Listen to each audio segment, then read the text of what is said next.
toujours vivre le bien tu fais bilile le kamalo bana ebele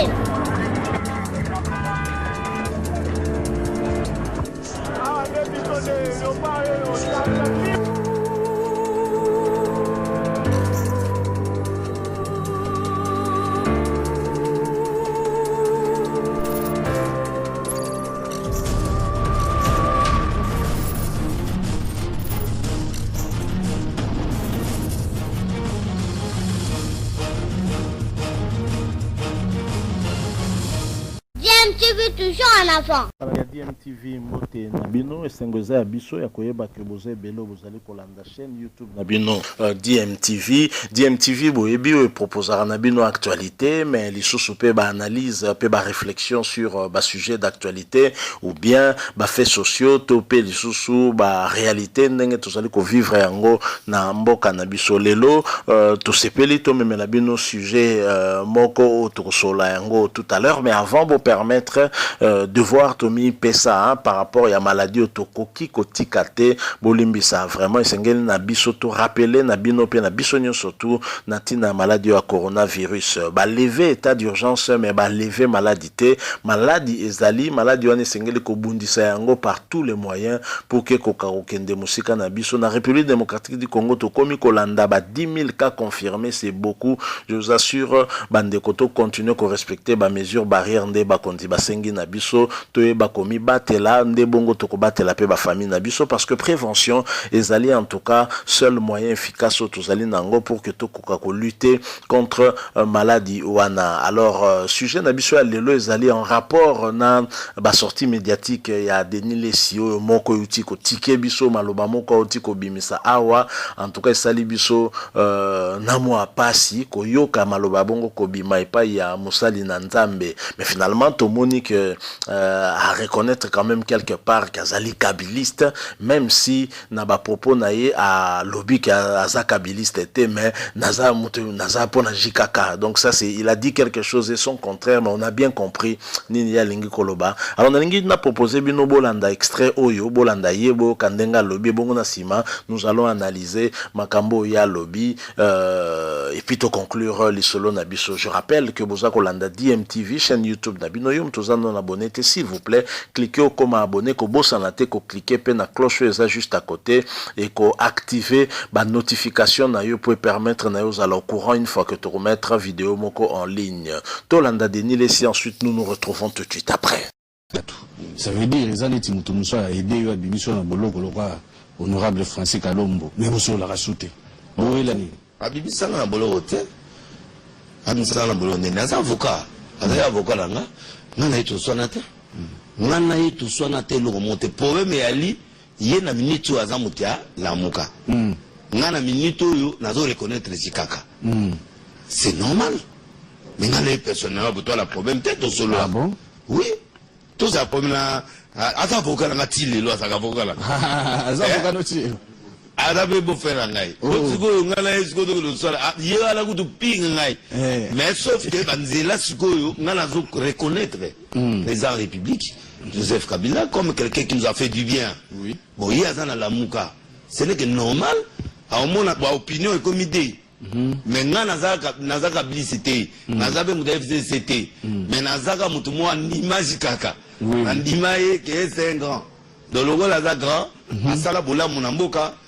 ola munaye nga nazo ndimango na kufaki papa na tinanga na mwasi naye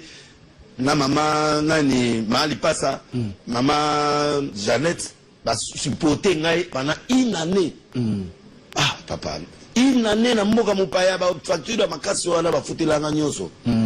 mutande ngwana je lui dois la vie mais j'ai dit même matin mutafinga Alobi ya koloba je lui dois la vie kaka je lui dois avec sa femme maman je lui dois avec maman lipasa ata mutapiki singa na onni mamango donc soki to kabona po parce que ngai nazo ni faut muta respecter opinion nanga na Alobi te ke nga na zasoki na non na muta PPDT na za mutu ya FCCT na za au milieu du village mais je crois et je respecte le président Kabila jusqu'à sa mort honoraire jusqu'à sa mort na woto sai ndepe na zondima président Félix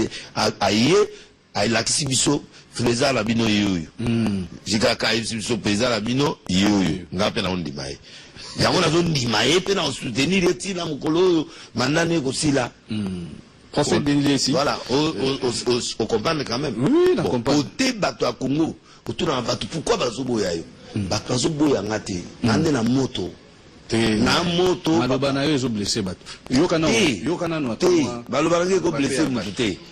Na sengi repentance na mboka. Est-ce que c'est repentance na terre prospérité au muipi. Na te na beti ba prophétie oh nani. Na comme na repentance de ce que ba lingi sunga ite ba pia nga message. Na ba pia message. Voilà, Botiko Landawana, Denis Lessie, pasteur de son état, Boyo Kindenge Alobi, Naibite ni bino bozaye ko kanisa, mais ngai ba popo ni salingai quand même moi malili hein, koyoka un homme de Dieu, un pasteur déclaré na télévision que il doit la vie à un individu, à une personne. Ngala kanisa que pasteur ou ate akabato azali berger ou azali na ba brebis, akoloba na ba brebis na ye que tokoki ko devoir vie kaka na mutu moko kaka na nzambe ou azali alpha pe omega nzambe ou azali mokolo souffle de vie. Mais Denis Lessie Alobi ango très clairement boyo qui est qu'il doit la vie à Joseph Kabila na mwasi na ye maman Olive Lembe pe même na lipasa na ye Jeannette Kabila et ça libiso quand même moi mawe. Maintenant nous comprenons pourquoi il est justement azali koleka na TV absolument pour na ko s'attaquer na batunyo surtout ou bazali peut-être ko critiquer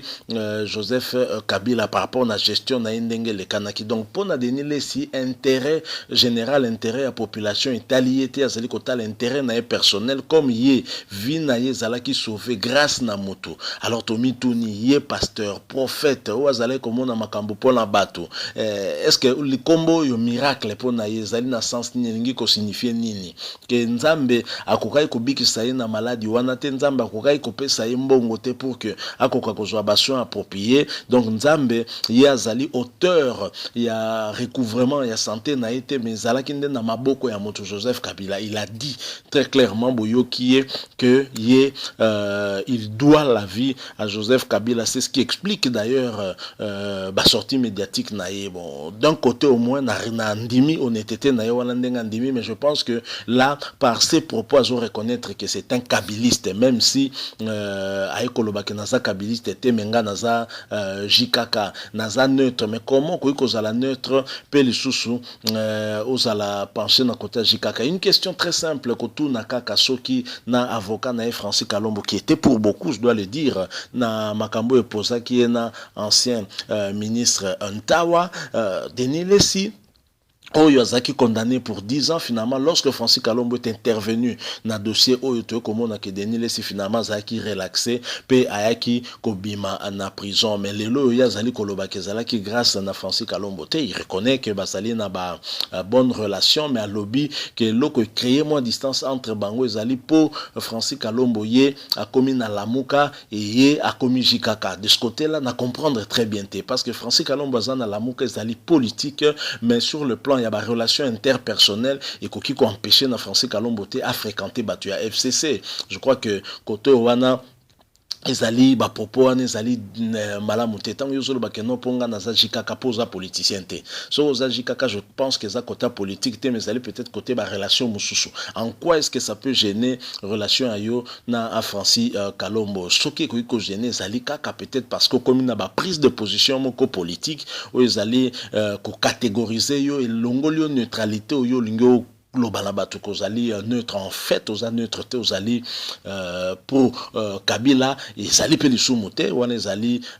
position na yo parce qu'à chacun son opinion, mais koloba que tu dois la vie à Kabila, je pense que c'est quand même extrêmement grave. Soki maloba bongo zo taipa ya mosali na nzambe bongo bato ba ka osambele pa na yo okote ya bango nini foi ba fo bazala nango na nzambe to foi bazala nango na yemei. Joseph Kabila à qui toi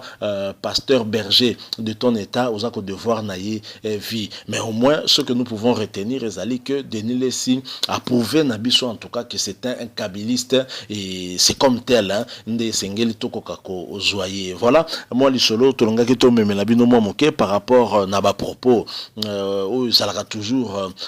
très très controversé, hein. Il y a Denis Lessie au Mikolo, yo, toujours comprendre, yemo dans la chaîne de télévision, mais modèle, azako le canal na ba émission, toujours mitou na pena qui est derrière Denis Lessie. Alors, to comme na souka l'isolo Nabiso, si vous avez aimé, boti que la biso like, moko, pourquoi pas un commentaire aussi, mais surtout, vous allez s'abonner à la chaîne Nabino DMTV, sans oublier de cliquer sur la petite cloche qui va apparaître juste à côté et qu'on permettre Nabino bo activer la notification pour que bozanga les sous-soutés comme on a vidéo moko tokotia en ligne très prochainement. Coronavirus ezali, maladie wana ezali koboma, bientôt toza kolanda 10 000 cas confirmés na mboka na biso, tozomona na monde entier, notamment aux États-Unis, na Brésil, ndenge baka ezali suko ya ebele, même na Europe ezongeli suko matamakasi. S'il vous plaît, to respecter ba mesures barrières pour to mi batela, to batela pe ba famille na biso pour prévention ezali moko ya ba moyens efficaces toza nango pour que tokoka ko lutter contre maladie o ya coronavirus. Merci Nabino au bopesi biso temps Nabino tokoka ko partager ba quelques moments de réflexion sur sujet to proposer bino tokoten Nabino mbalasima si vous le voulez bien et surtout si Dieu nous prête encore une fois à vie. Merci beaucoup DMTV vous dit au revoir.